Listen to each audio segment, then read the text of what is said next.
এগুলো হচ্ছে বিশ্বের সবচেয়ে অলৌকিক ছাগল, যাদের উপর কাজ করে না পৃথিবীর কোনো নিয়ম। মহাকর্ষ বলকে বুড়ো আঙুল দেখিয়ে এরা একদম 90 ডিগ্রি খাড়া পাহাড় বেয়ে উঠে যেতে পারে। এমন সরু পাহাড় যেখানে অন্য কোনো প্রাণীর দাঁড়ানো অসম্ভব, সেখানেও দিব্যি চলাচল করে এরা। বিশ্বয়াতির এই ছাগলদের নাম মাউন্টেন গোট।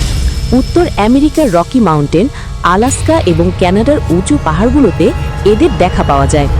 এই ছাগলদের দৈর্ঘ্য হয় সাধারণত 5 থেকে 6 ফুট পর্যন্ত, এমনকি এদের ওজন 60 থেকে 80 কেজি পর্যন্ত হয়ে থাকে। এই ছাগল সর্বোচ্চ 12 থেকে 15 বছর পর্যন্ত বেঁচে থাকে।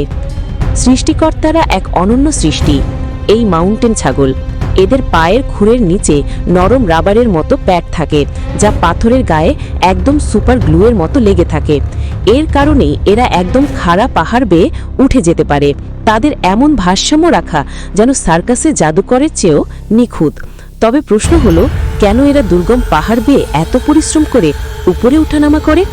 উত্তরটা খুব সহজ, আত্মরক্ষা। মূলত ভালুক, বাঘ, পাহাড়ি সিংহ বা ঈগল কেউই এই ধরনের পাহাড়ে উঠতে বা পৌঁছাতে পারে না।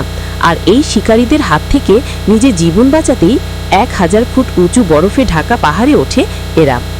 মাউন্টেন গোট সাধারণত মাটি থেকে প্রায় 10 থেকে 13,000 ফুট উঁচুতে বসবাস করে।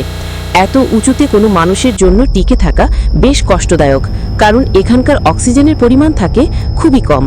এদের বাসস্থান 1000 ফুট উঁচু বরফে ঢাকা পাহাড়, যেখানে মানুষ গেলে অক্সিজেন সিলিন্ডার লাগে, কিন্তু মাউন্টেন গোট দিব্যি সেখানে ছুটে বেড়ায়। তুষার, ঝড়, বরফ কিছুই এদের থামাতে পারে না। শীতে তুষারে ঢাকা এলাকায় খাবার খুঁজতে পাহাড়ের নিচে নামতে হয়, কিন্তু তখনও তারা দুর্গম জায়গা পছন্দ করে যাতে শিকারি না আসে। তবে প্রশ্ন হচ্ছে, কেন এরা এত ঝুঁকিপূর্ণ জায়গায় থাকে?